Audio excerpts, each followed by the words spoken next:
The laptop's glow painted the room in a sickly electric green. On the screen, the abandoned subway platform pulsed with a grainy, unsettling life.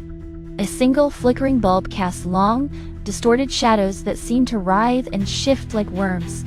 The urban explorer, a young woman with haunted eyes and a name I couldn't quite recall, whispered into her camera. Her breath fogged in the frigid air, visible even through the poor resolution. "They say these tunnels are haunted," she murmured, her voice barely audible above the drip, drip of unseen water. Echoes of the past, they call them. A shiver crawled down my spine, a cold finger tracing its path along my vertebrae. The air in my apartment felt suddenly heavy, thick with a cloying sweetness that reminded me of overripe fruit. It wasn't the AC. My AC was broken, hadn't worked properly in weeks. This was something else. Something wrong. The explorer pointed the camera down a long, dark tunnel where the tracks disappeared into inky blackness. "Listen," she whispered, holding her breath. At first, I heard nothing but the static hiss of the live stream. Then, beneath it, a low, guttural murmur. Not a mechanical sound, not the rumble of a distant train.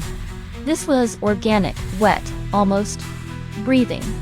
It rose and fell in a slow, rhythmic cadence that made my chest ache. I leaned closer to the screen, as if proximity would somehow grant me clarity. The hairs on my arm stood on end, a primal fear gripping me. This wasn't just some internet hoax. This was real.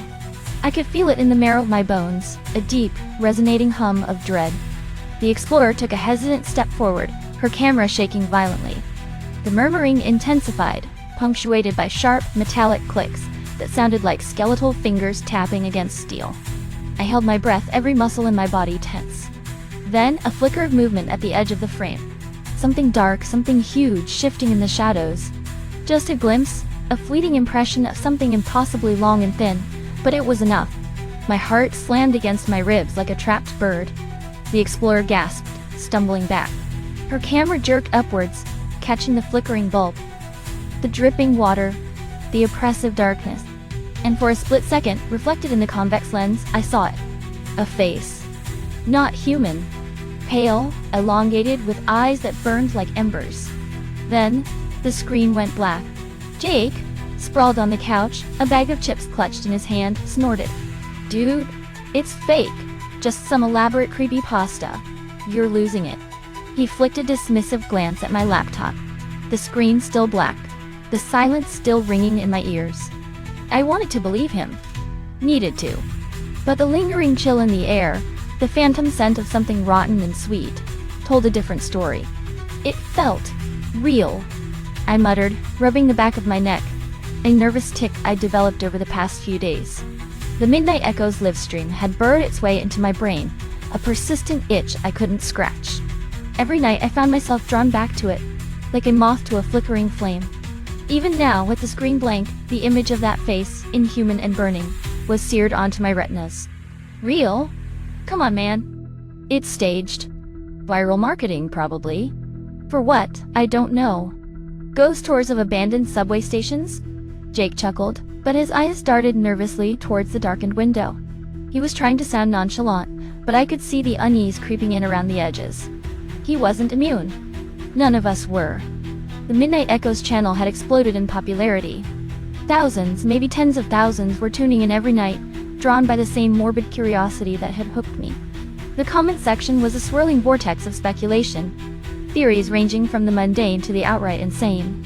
Government conspiracies, paranormal investigations, demonic rituals. And the whispers? Everyone was talking about the whispers. Low, guttural murmurs that seemed to emanate from the very walls of the station. Sarah, the explorer, had become an overnight internet sensation. Her initial videos, shaky and amateurish, had a raw, almost documentary-like feel. But as the days passed, a subtle shift occurred. Her movements became more hesitant, her voice tighter, strained. The camera shook more, lingering on the shadows, as if she too was sensing the growing darkness. Something was changing down there, in the depths of those forgotten tunnels.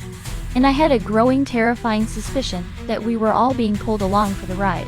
The feed sputtered back to life. Sarah stood on the platform, her face bathed in the sickly green glow of the emergency lights. She looked different. Gaunter, somehow. Her eyes, wide and unblinking, reflected the flickering light, like a deer caught in headlights. The whispers were back, louder this time. A chorus of rasping voices that seemed to claw at the edges of my sanity. A cold dread seeped into my bones, a chilling premonition of something terrible about to unfold. Jake, even he, had stopped eating his chips, his gaze fixed on the screen. Then, movement. A shadow detached itself from the darkness at the far end of the platform, coalescing into a tall, gaunt figure. It moved with an unnatural fluidity, gliding rather than walking, its limbs impossibly long and thin. Not human, the thought echoed in my mind. A cold, hard certainty. Sarah whimpered, a small choke sound that barely registered over the rising crescendo of whispers. The figure raised a hand, long skeletal fingers beckoning, and a wave of nausea washed over me. This was it. The moment where the veil between reality and nightmare tore. Sarah stumbled back, her breath coming in ragged gasps. The camera shook violently, capturing the figure as it glided closer. Its face, shrouded in shadow, was a mask of pure malevolence. I could feel the blood draining from my face, my heart pounding a frantic rhythm against my ribs. A scream built in my throat, but it died there, choked by the sheer terror of the moment. Sarah screamed then, a high, piercing shriek that cut through the whispers like a shattered glass. The figure lunged, its hand outstretched, and the screen went black. Silence. A heavy, suffocating silence that pressed down on me, crushing the air from my lungs. Jake finally spoke, his voice barely a whisper. What? What the hell was that? The internet was a wildfire. Midnight echoes blazed across every platform, a digital inferno of speculation and fear. Sarah's scream, that final chilling shriek, echoed in 1,000 distorted clips, a morbid ringtone for the dawning apocalypse. Theories, wild and outlandish, sprouted like toxic mushrooms. Hoax, some said. Viral marketing gone wrong. A publicity stunt for a new horror movie. But their voices were drowned out by a rising tide of genuine terror. I spent the next few days glued to my screen, trawling through the digital wreckage. Every frame of Sarah's last broadcast was dissected, analyzed, scrutinized. Time-stamped comments pointed to anomalies, fleeting glimpses of impossible things. A distorted reflection in a train window, a shadow that moved independently of the flickering lights. One thread, buried deep in a forgotten forum, spoke of a local legend. The Whispering Line. A stretch of abandoned track, rumored to be haunted by the spirits of passengers killed in a long-forgotten derailment. My blood ran cold. The Midnight Echo station, it matched the description perfectly. I dug deeper, clicking through grainy photographs, listening to distorted audio recordings. A pattern began to emerge, a horrifying tapestry woven from whispers and shadows. The dark figure, barely visible in most of the clips, was always there. Lurking at the edge of the frame, a silent observer, a patient predator. Always watching. Then, I found it. A single blurry screenshot, taken just seconds before Sarah's scream. Zoomed in, enhanced, the figure's face was barely discernible. But the eyes, those burning embers of pure malevolence? They stared directly into the camera, staring at me. A jolt of pure animal fear shot through me. I slammed the laptop shut, my hands trembling. The room felt colder, the air thick with a cloying sweetness, like decay. I was being watched. I knew it. And I had a terrifying feeling that the show was far from over. A new livestream. My stomach turned. This time it was a cocky kid named Alex, all bravado and cheap flashlights. He swaggered into the station, camera bouncing, making cracks about Sarah, about the ghost. He even brought a stuffed animal, a ridiculous pink unicorn, which he perched on a rusty turnstile. See? Nothing to be scared of, he sneered, his voice echoing unnaturally in the vast empty space. My unease intensified. This kid was playing with fire, and he didn't even know it. The whispers started subtly, a low hum beneath the sound of dripping water. Alex, oblivious, continued his brash commentary, boasting about his subscriber count, his views. Then, a flicker of movement at the edge of the frame. The figure, closer than ever before. Taller somehow, its form stretching impossibly high in the confined space. Alex's bravado faltered. His laughter died in his throat, replaced by a nervous cough. The pink unicorn slid off the turnstile, landing with a soft thud on the grimy platform. Alex froze, his eyes widening, the bravado replaced by stark, primal terror. He pointed the camera towards the figure, his hand shaking so violently the image blurred. The figure raised a hand, impossibly long fingers outstretched, and a low, guttural growl echoed through the tunnels. Not the whispers. This was something else. Something deeper, darker. Alex screamed, a short choked sound, and the camera spun wildly, capturing a fleeting glimpse of the figure's face. It was closer now, details emerging from the shadows. Pale skin stretched taut over sharp bones. Empty sockets where eyes should have been. And a gaping maw filled with needle-sharp teeth. The screen went black. A single, ear-splitting shriek ripped through the silence, followed by an abrupt, chilling silence. The unicorn lay abandoned on the platform, a splash of absurd color against the encroaching darkness. The world tilted on its axis. Fear curdled into a cold, sickening panic. The internet, once a swirling vortex of speculation, now pulsed with raw, unadulterated terror. People reported strange occurrences, unsettling coincidences that felt like something more, something sinister. Nightmares bled into waking life, the line between the digital and the real blurring like a watercolor left in the rain. My phone buzzed incessantly, a frantic chorus of texts and calls. Friends, family, even strangers. Their voices tight with fear, recounting similar stories. Flickering shadows in the periphery, whispers in the dead of night, a pervasive sense of being watched. Jake? Even Jake, the skeptic, the pragmatist, was shaken. He confessed to seeing the figure, that gaunt, inhuman silhouette, lurking in the corners of his dreams. His easy laughter was gone, replaced by a nervous tremor in his hands, a haunted look in his eyes. We huddled in our apartment, curtains drawn, lights blazing, two islands adrift in a rising sea of dread. The whispers had followed us home, slithering from the laptop speakers into the very fabric of our lives. They were in the walls, in the air, a constant, insidious reminder of the darkness that lurked just beyond the veil of reality. We were trapped, caught in a nightmare we couldn't wake from, the boundaries between the screen and the world dissolving like cotton candy in a child's hand. Then, a flicker of hope. A message appeared on the Midnight Echoes channel. Just 3 words, Sarah is safe. A collective sigh of relief, almost audible, swept through the internet, followed by a surge of desperate, almost manic, optimism. She was alive. It was a hoax, a publicity stunt, a bad dream.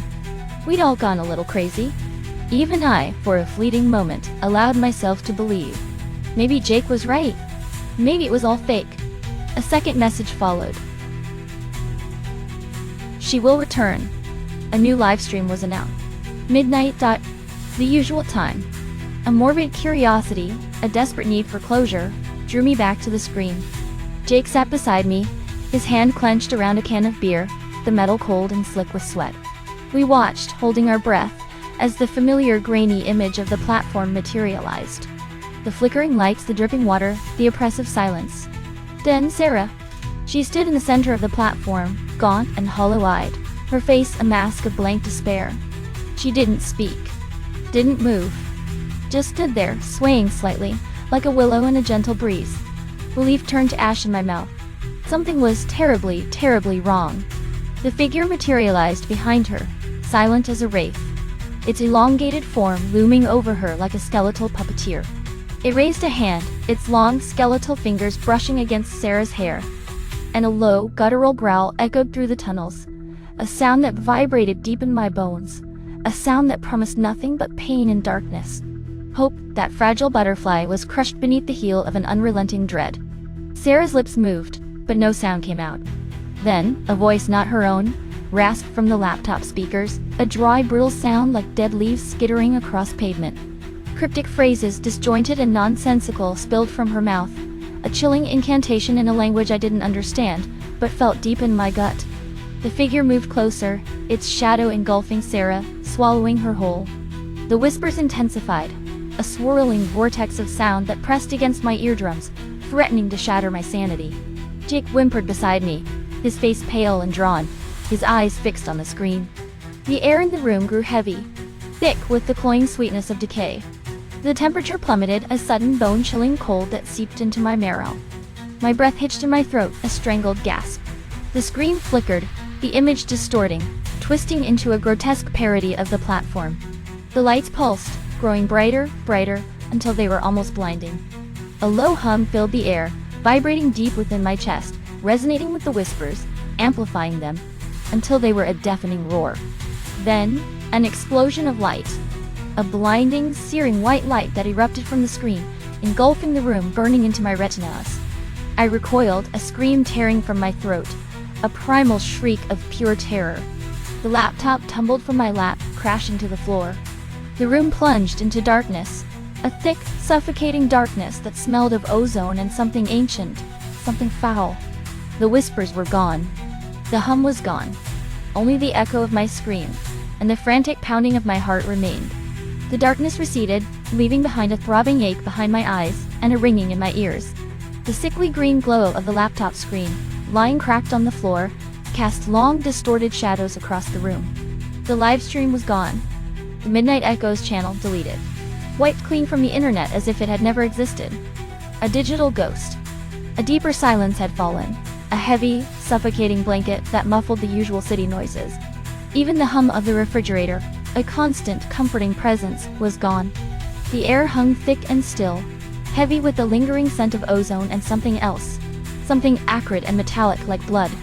Then I noticed Jake. Or rather, the absence of Jake. His side of the couch was empty. His phone lay discarded on the coffee table, screen dark. His beer, still half full, sat beside it, a ring of condensation staining the wood. He was gone. Vanished. As if absorbed by the darkness that had poured from the screen. A cold dread, colder than the sudden chill in the air, gripped me. I called his name, my voice a hoarse whisper, but only the silence answered. I stumbled through the apartment, heart pounding, checking his bedroom, the bathroom, even the closet. Nothing. He was simply gone. Only a faint, lingering smell remained. Not ozone. Sulfur. Thought. The same rotten egg stench that had clung to the air in the subway station, in Sarah's last broadcast. The same stench that now permeated my apartment, my clothes, my skin. A brand. A mark. A chilling reminder of where Jake had gone, and of what might be waiting for me in the shadows. The broken laptop screen reflected the flickering candlelight, a distorted mirror of a world gone wrong. Days bled into weeks. The silence in the apartment was a heavy presence, a constant reminder of Jake's absence. I tried to understand, tried to rationalize. A runaway? An accident? Anything but the truth that gnawed at the edges of my sanity. The whispers were back, fainter now, almost imperceptible. But they were there, a constant, insidious hum beneath the surface of reality. They spoke of Jake, of Sarah, of others who had vanished. They whispered of the darkness that waited just beyond the veil, the darkness that hungered. One night, I found myself drawn back to the abandoned subway station. The whispering line, drawn by a morbid curiosity, a desperate need for something. Closure? Understanding? I don't know. I descended into the darkness, the air thick with the familiar scent of sulfur, the whispers growing louder with each step. I reached the platform, the same platform where Sarah, where Alex, where so many others had met their end. The air crackled with an unseen energy, a palpable sense of dread. And then I saw it. Scrawled across the grimy tiled wall, in what looked like dried blood, a single word. Not a word, really. A name. My name. A cold certainty washed over me. This was not a haunting. This was a summoning. And I knew, with a chilling finality, that Jake hadn't been taken. He'd been invited. And now, the invitation had been extended to me.